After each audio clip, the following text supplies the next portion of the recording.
firstly, I'd like to wish those that are going to see this a happy New Year. From my own perspective, last year was probably without doubt one of the toughest years that I put in to date. But look, I do believe we're coming in now to an enlightened time in relation to lots of issues within the country, and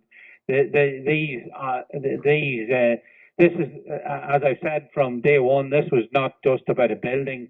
This was about systematic corruption, and it had to be dealt with in an out-of-the-box manner, because and you couldn't have fathomed that so many entities would be connected. Now, I suppose this initial feed here is headed out to Stephen Banning, to Stephen Seamus May, to Mihal Dairy, Roisin Dairy, Breege Dairy, and the various co-accused to start with, because it's to try and put some structure on where we've come from and where we are. But initially, and this isn't far from an isolated incident in the country, and those that are maybe have a bit of time, a look at Mr. Bates versus the Post Office in England would be worth a look at this stage, because a lot of the same strategies have been used by the banks, receivers, the DPP, the Gardaí, various legal firms to try and cover up the truth over the course of a 10-year period at this stage. Now, to go back to the start, we had a family entering business in Monaghan in 1996 by renting a small pub. This then led to the mortgage being taken out on to build the Master Dairies property of 1.5 million. That opened in 2002. Then by the end of 2004, we had paid off somewhere in the region of nearly a third of that mortgage. We had investors involved. Come to 2006, we then disposed of the investors, got control of the supermarket next door, and there were more negotiations and borrowings sorted out with AIB at the time. Then that leads us in then to 2008, 2007 and 8 in the country, and we had the bust situation. This led then to AIB. At this stage we had Dairy Asset Holdings had taken control of all borrowings, and AIB had issued us with various sanction letters, one of which was for 2.5 million. And coming into 2009, they only had handed over 1.9 of that 1.9 of that sanction letter, leaving us 600,000 short. It was on Christmas Eve 2009 that the bullying really started, with letters calling in loans, even though the bank hadn't fulfilled the sanction letters.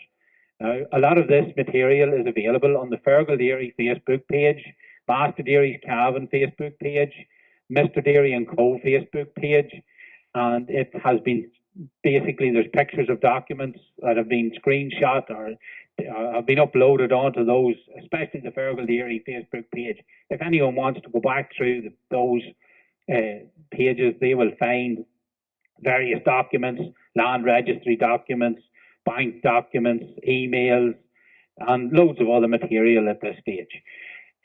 We then come into 2009. Christmas Eve 2009, I received letters at home in relation to AIB calling in loans when the bank was broke, and we were one of maybe several hundred people got letters like this. We've come to find out on New Year's Eve, on Christmas Eve 2009.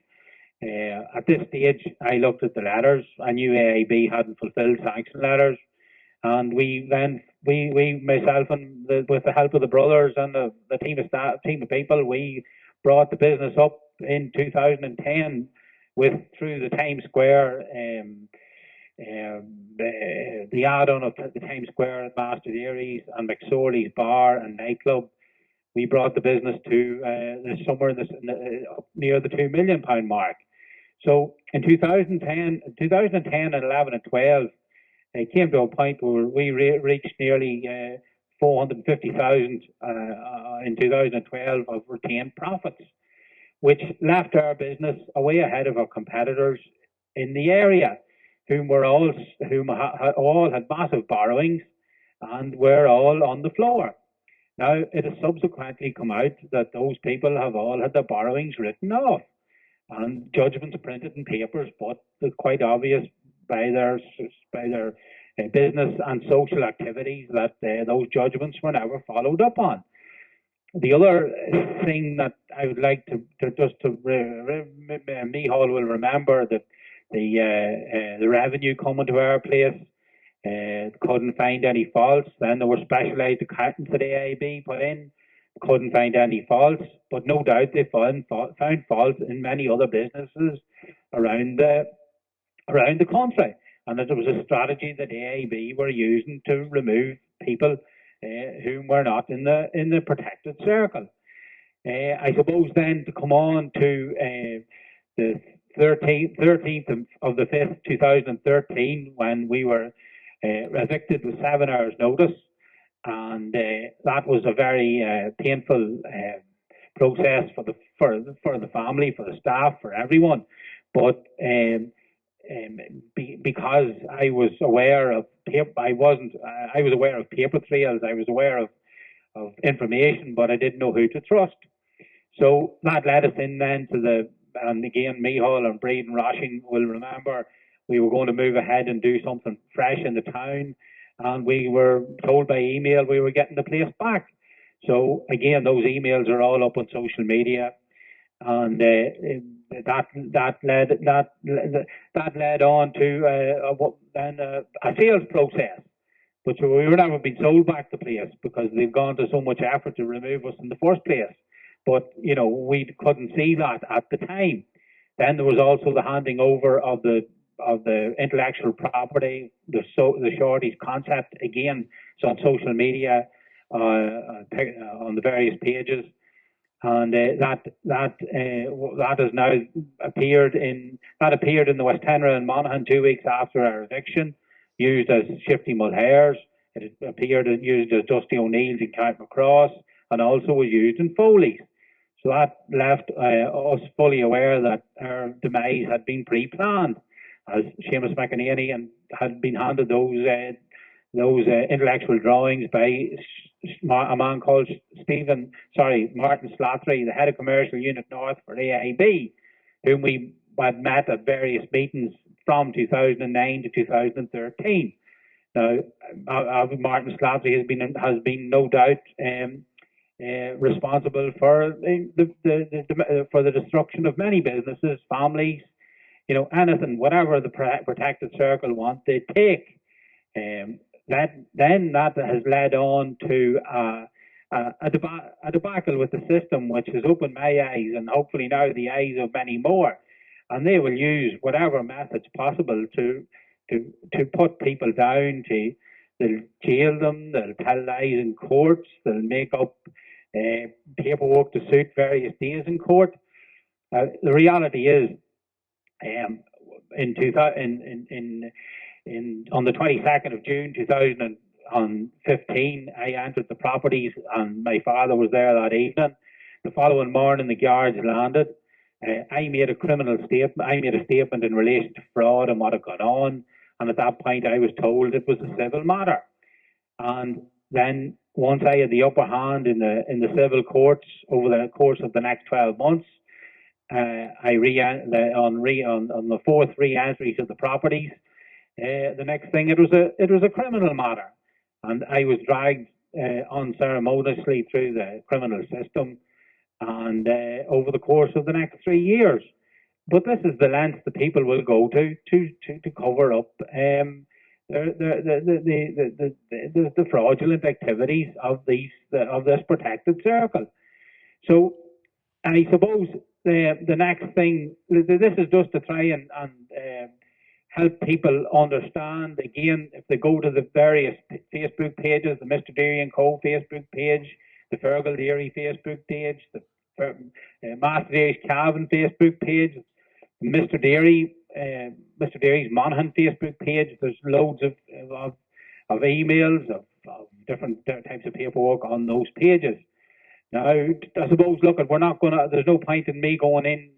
That's a quick synopsis now to bring us to where we are now. So, having found the Monaghan Gardaí to be completely corrupt, we then the entry into the Foley's property was the most next logical step to bring the whole debacle to the gates of the powerhouses in Dublin. So we entered the properties at 10 o'clock on a Saturday morning. We had a briefcase full of information from a civil perspective. We were taking a video of what was going on from a civil perspective, and we were engaging with the Gardaí at the window from a civil perspective.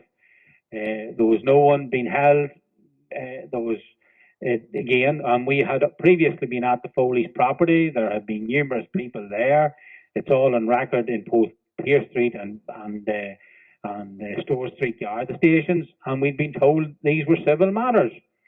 So that has led to the Gardaí breaking in at that point and arresting me and charging me with burglary, with assault, with trespass, with kidnapping. Well, there are numerous charges on the table at the moment, and I've had no option but to, given that the Gardaí were blocking the use of 2728 Market Street, Monaghan as my residential address, there was no other option, only sit this one out.